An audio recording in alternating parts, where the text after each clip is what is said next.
UP के बिजनौर जिले में साहूकार ने अपने यहां मजदूरी न करने से नाराज होकर एक युवक की हत्या कर दी। दिन दहाड़े हुई इस वारदात के बाद गांव में सन्नाटा पसर गया। हालांकि हत्या करते साहूकार सुरेंद्र को गांव के लोगों ने अपनी आंखों से देखा, जिससे गांव में चीख पुकार मच गई। बाद में पुलिस के अधिकारी सीओ सिटी और एसपी सिटी मौके पर पहुंचे और घटनास्थल का मुआयना करते हुए मौके से कुछ सबूत जुटाए। साथ ही फॉरेंसिक टीम भी मौके पर पहुंची।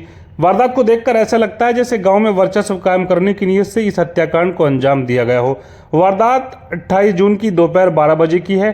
दोपहर का समय 12 बजे का था। बिट्टू दुकान पर अपने एक साथी के साथ गर्मी से राहत पाने के लिए कोल्ड ड्रिंक लेने जा रहा था। दोपहर के वक्त था। भीषण गर्मी के कारण सड़क सूनी पड़ी थी। आसपास कोई भी मौजूद नहीं था। गांव का ही दबंग साहूकार सुरेंद्र अपने बेटे कपिल और नीटू के साथ पीछे से आया और बिट्टू पर धारदार हथियार से हमला कर दिया। वारदात को अंजाम देने के बाद हत्यारे फरार हो गए। हालांकि चीख पुकार सुनकर गांव के लोगों ने इस हत्याकांड को अपनी आंखों से देखा। हमले के बाद बिट्टू लहूलुहान हो गया। आनंद फानन में परिजनों से स्थानीय सीएससी लेकर पहुंचे, जहां से उसे जिला मेडिकल अस्पताल ले जाया गया, जहां पर डॉक्टर ने बिट्टू को मृत घोषित कर दिया। घटना के बाद देर शाम तक परिजन हत्यारों के खिलाफ सख्त कार्रवाई की मांग और मुआवजे की मांग को लेकर सड़क पर जाम लगाते रहे। पुलिस ने देर रात तक परिजनों को समझा बुझाकर मामला शांत कराया। बिट्टू के परिवार के लोगों ने कपिल, नीटू और सुरेंद्र के खिलाफ सख्त कार्रवाई की मांग की है। वारदात के बाद पुलिस ने हत्यारों की पकड़ के लिए टीमों का गठन किया है। जल्दी पुलिस उन्हें गिरफ्तार करने का दावा कर रही है। दिनदहाड़े कश्यप समाज के युवक की हुई हत्या के बाद कश्यप समाज में भी घटना को लेकर काफी आक्रोश है। सुरक्षा के लिहाज से गांव में पुलिस बल तैनात किया गया है।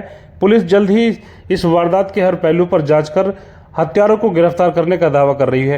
हत्या का कारण जानने का प्रयास किया गया तो पता चला कि बिट्टू पेशे से मजदूर था और सुरेंद्र को काम करने के लिए कोई मजदूर नहीं मिल रहा था। लगातार सुरेंद्र बिट्टू पर काम करने के लिए दबाव बना रहा था। समय पर पैसे न मिलने और गाली गलौज से परेशान होकर बिट्टू ने काम करने से इनकार कर दिया था।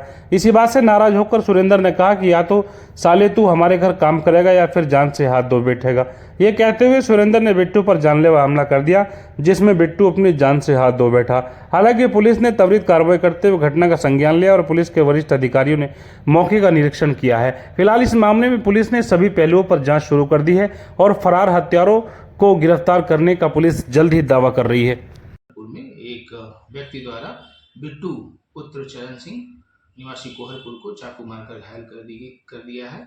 उक्त सूचना पर पुलिस बल तत्काल मौके पर पहुंचा व जानकारी करने पर पाया गया कि बिट्टू पुत्र चरण सिंह, जो कि एक परचून की दुकान पर कुछ सामान लाने गया था, वहां से लौटते वक्त सुरेंद्र पुत्र जय सिंह के द्वारा उस पर कुछ विवाद के चलते चाकू से हमला कर दिया गया, जिससे बिट्टू गंभीर रूप से घायल हो गया, जिसे मेडिकल हॉस्पिटल ले आया गया, जहां पर डॉक्टरों द्वारा उसे दौरान उपचार में घोषित कर दिया गया।